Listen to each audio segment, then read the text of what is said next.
be joined now by the Superintendent of the Ferndale Public Schools, Dr. Dania H. Bazzi, with us now on the MegaCast. Dr. Bazzi, thanks for being with us today. My pleasure. Thank you for having me. Appreciate having you on. So it's a different situation, some similarities, but ultimately it's a different situation, navigating this pandemic from one school district to another. Thus far in the pandemic, what has Ferndale done in order to continue its regular operations and provide the best possible education to students in Ferndale, Oak Park, Royal Oak Township, and Pleasant Ridge, despite all of the challenges that have been thrown at you throughout this pandemic? You know, I think it's being really committed to our safety measures, wearing masks, frequent hand wash, social distancing where possible. Our students and staff are doing their part to ensure that those who are able and want to be vaccinated have the opportunity. So again, sticking to our mitigation strategies has really helped us see a really contained amount of number of COVID cases with minimal spread among students. So our students are doing their part by wearing their masks and keeping distance when it's possible to do so. But again, we're doing the best we can in terms of minimizing the impact of the COVID-19 virus. So what does classroom look like life look like at this point in time across the board in Ferndale? In most places throughout our state, learning is entirely in person. In some places, it may be hybrid or maybe shifting depending on the COVID-19 situation in the schools. But taking into account all the mitigation factors and the preventative factors that Ferndale has in place, what is the current status of the typical day and the typical life in a Ferndale Schools classroom? We've resumed school full-time in person. So students have a schedule that they were used to prior to March of 2020 when COVID shut down our schools at the onset of the virus. So our students are back in school full-time. We do obviously have different strategies at lunch and within the classroom to promote social distancing, but our athletics are back up and running. Our extracurricular activities are up and running. So we are trying to provide our students with the experiences that they were used to prior to the COVID-19 virus. We know that students learn best when they're in person and are able to safely partake in those after-school activities outside of the classroom. So safety is our number one concern, but we also know how important those experiences are for our students' social and emotional well-being. We're joined by Dr. Dania H. Bazzi. She is the Superintendent of Ferndale Public Schools with us on the MegaCast. Learn more about everything that's happening in Ferndale Public Schools at ferndaleschools.org. And Dr. Bazzi, throughout this pandemic, one thing that's really been put under a microscope and has gotten a lot more focus are the inequities in our education systems from district to district and state to state and just across the board in general. And recently Ferndale Schools adopted an equity-based strategic plan that included a new district vision statement. Tell us a little bit about devising this equity-based strategic plan and what exactly does that mean for the students of Ferndale Public Schools going forward? Right. So that equity-based strategic plan was created with a diverse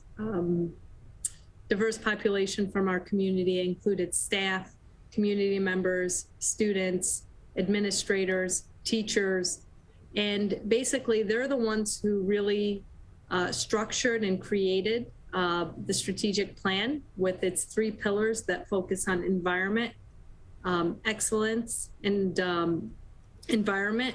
So those 3 pillars, the one common theme that goes throughout those pillars are equity. So without equity, you can't have any of those other things in terms of your strategic plan. So the community really rolled up their sleeves, committed to over 40 hours of meeting time and numerous stakeholder input sessions to create that. What does it mean to our students? It means to our students that the Board of Education is committed to looking at policies and practices that are not equitable towards students and to ensure that equity lives within their policy. So we've had numerous policy changes as it relates to our dress code, code of conduct, the curriculum that's being taught in the classroom to ensure that we have libraries that are reflective of our student population. So again, it's those things that are making a curricular impact in the classroom, as well as the policies that are established by the Board of Education. And part of creating a more equitable plan for education going forward is modifying traditions to be more equitable as well. And what was really exciting news in recent weeks, as we are in the thick of homecoming season in many of our schools across the state of Michigan, was that Ferndale Schools ultimately decided that instead of crowning a homecoming king and queen, they decided to instead opt for crowning homecoming royalty in an effort to be more gender inclusive across the board in that school tradition. Tell us a little bit about how that came about, and ultimately what was the result of that change being made in Ferndale Public Schools. Yeah, that was really an inspiring moment. That change really came as a result of our student council. We've had discussions last year about not having gender cap and gowns. So if you identify as a female, you wear this color. If you identify as a male, you wear this color. And the district moved away from that because, again, we want to ensure that all of our practices are inclusive of our entire student population. And the students, through their advocacy, took it to the limits of homecoming and recommended that change to our high school principal, Miss Isaac. And she agreed with them, and they implemented the change. So in Ferndale, we believe in student voice. We believe in student advocacy and giving them a platform to incite change that will be representative and inclusive of our entire student population. We're joined by Dr. Dania H. Bazzi. She is the Superintendent of Ferndale Public Schools, with us on the MegaCast. And this Friday from 6 o'clock to 7:30, another exciting event in Ferndale, and a big milestone as they will celebrate the 100th anniversary, the centennial celebration of Roosevelt School in Ferndale. And so tell us, Dr. Bazzi, a little bit about the history of this school in Ferndale and the significance of celebrating the centennial of this institution in the local area. Yeah, so the Theodore Roosevelt Elementary School opened in 1921, which was 2 years after its namesake passed away. Over the years, it was also known as Roosevelt Primary School and now Ferndale Lower Elementary School.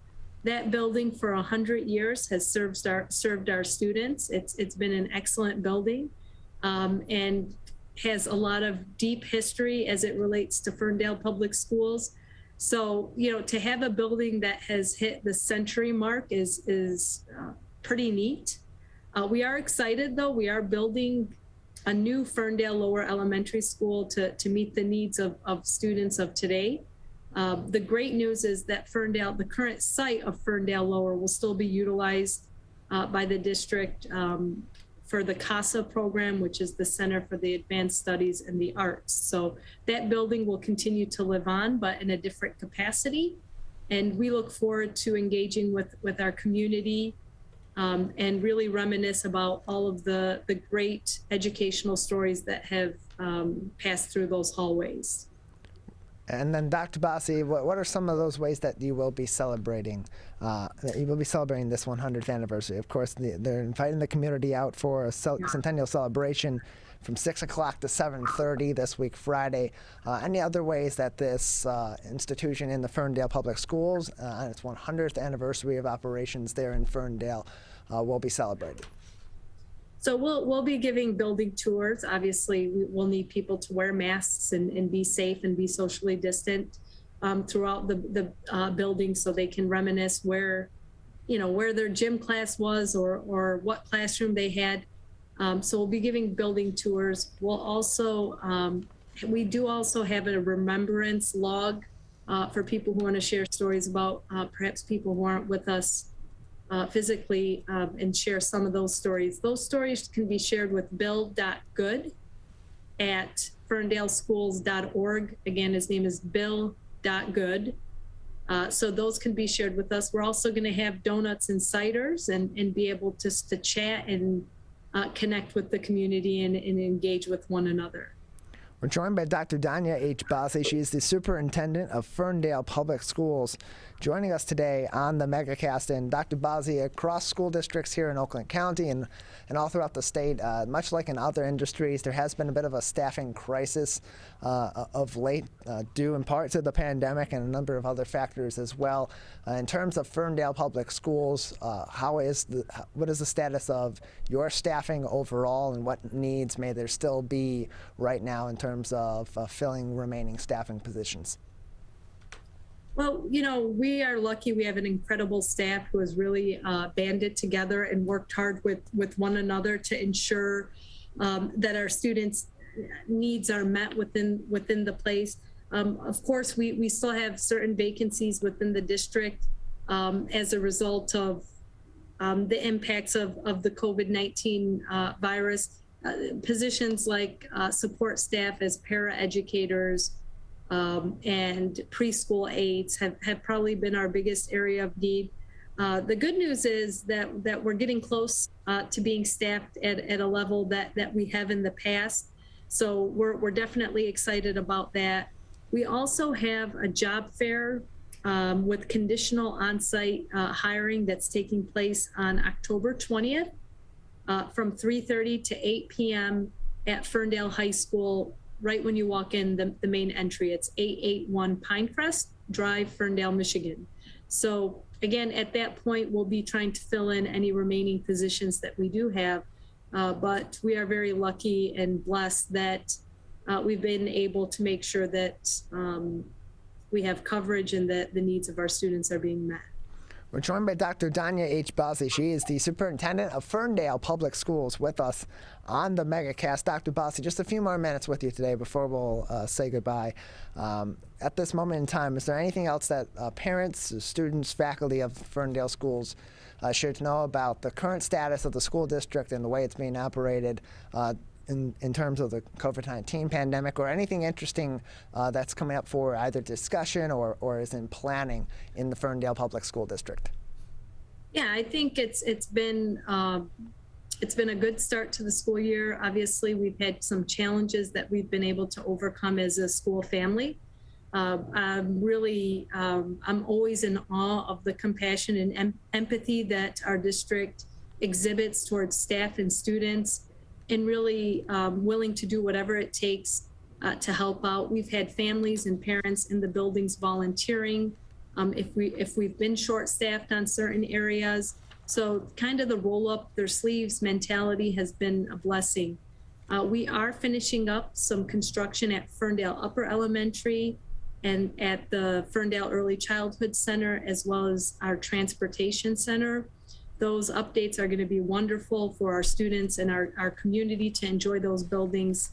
And then in the future, we're really looking forward in the spring for the start of our brand new state-of-the-art elementary school, lower elementary school, that hopefully will be completed in 2023. So a lot of great capital improvements coming our way. The district is moving along and making it through a very difficult year. Well, Dr. Bazzi, we appreciate you coming on and telling us all about how Ferndale schools have been operating during the pandemic, some important changes that have been made in the Ferndale Public School District, and also giving us a preview of what's to come. We appreciate your time. All right, thank you. It was my pleasure. Appreciate it.